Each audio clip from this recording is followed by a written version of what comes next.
Hi! In front of me is T-Mobile phone 6 Pro, and today I would like to show you how you can change default apps on this device.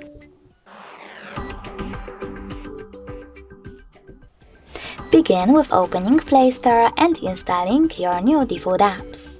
I will go with Opera Mini Browser. When your app is ready, you need to click on Home button and tap on Settings.